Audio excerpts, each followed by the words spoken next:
self-sufficient with facilities to cater to పుష్కరాలు. అంటే ఎవరైనా సరే వచ్చి పుష్కరాల్లోకి వెళ్ళాలి అంటే మేజర్ వీటికే కాకుండా చాలా ఆహ్లాదకరమైన వాతావరణంలో పంచాయతీల్లో దట్టు ఒక 5 స్టార్ రేటింగ్ 4 స్టార్ రేటింగ్ పంచాయతీల్లో మేము గైడ్ చేసి అక్కడే పంచాయతీల్లో హోమ్ స్టే పెట్టి వాళ్ళకి చక్కగా వచ్చి పుష్కర స్నానం చేసి దేవుడికి దర్శనం చేసుకొని అక్కడ వారి పూర్తి కొంచెం సేద తీరి తిరిగి వాళ్ళ గమ్యస్థానాలకు వెళ్ళేలాగా దాదాపు 285 పంచాయతీలని గుర్తించాం.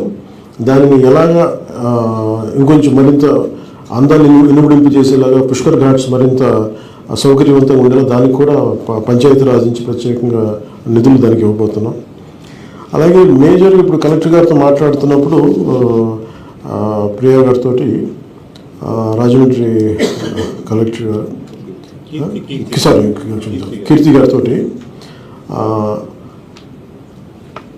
ఏమొచ్చినట్టు ఇప్పుడు ఇందాక మొత్తం నేను ఈ పరిశీలనకి వెళ్ళినప్పుడు చాలా ప్లాస్టిక్ వ్యర్థాలన్నీ కనిపిస్తూ ఉన్నాయి.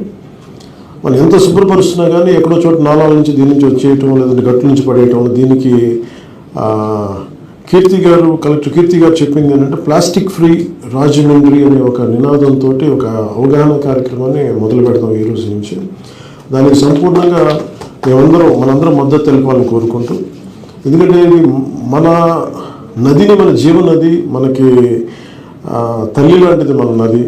ఆ నదిని మనం కలుషితం చేసుకుంటే మన భవిష్యత్తును మనమే పాటు చేసుకుంటాం. అందుకని మనస్ఫూర్తిగా ఈ రోజు నుంచి ముఖ్యంగా ఉభయ గోదావరి జిల్లాల ప్రజలు ఈ ప్లాస్టిక్ ఫ్రీ అనేదాన్ని మీరు ఒక నినాదంగా తీసుకొని నదులు కలుషితం కాకుండా, ముఖ్యంగా మన తల్లి లాంటి గోదావరి నది కలుషితం కాకుండా కాపాడవలసిన బాధ్యత గోదావరి జిల్లాలో ఉన్న ప్రతి ఒక్క పౌరుడికి, ప్రతి ఒక్క తల్లికి, ప్రతి ఒక్క బిడ్డకి బాధ్యతను తెలియజేసుకుంటూ మీరు కూడా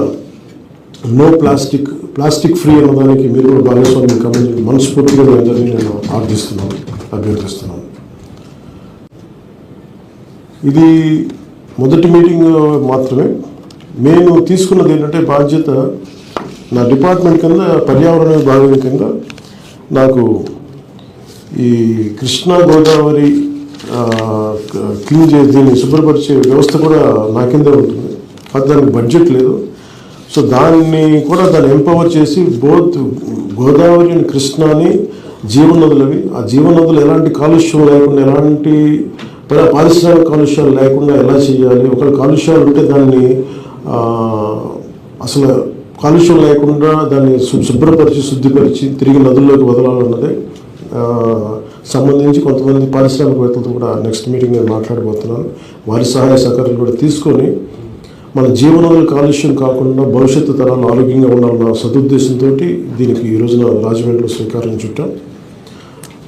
దాంతోపాటు ఈ కార్యక్రమాన్ని పుష్కరాలు వచ్చే వరకు నేను ప్రతి 2 వారాలకి కనీసం అవసరమైతే నెలకి 3 సార్లు అయినా సరే 4 సార్లు అయినా సరే నేను దీన్ని సూపర్వైజ్ చేసి కాలుష్యానికి సంబంధించి కానీ డెవలప్మెంట్కి సంబంధించి కానీ నేను బాధ్యత తీసుకుంటానని చెప్పి నేను మీ అందరికీ తెలియజేస్తాను. అలాగే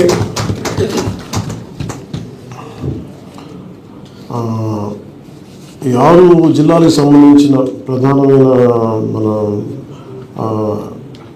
పార్టీ అభ్యర్థులు, మన ఎన్డీఏ అభ్యర్థులందరికీ కూడా invite all honorable representatives will be meeting soon and we'll discuss and we'll take all these suggestions. So thank you and once more thank you. Jai Hind.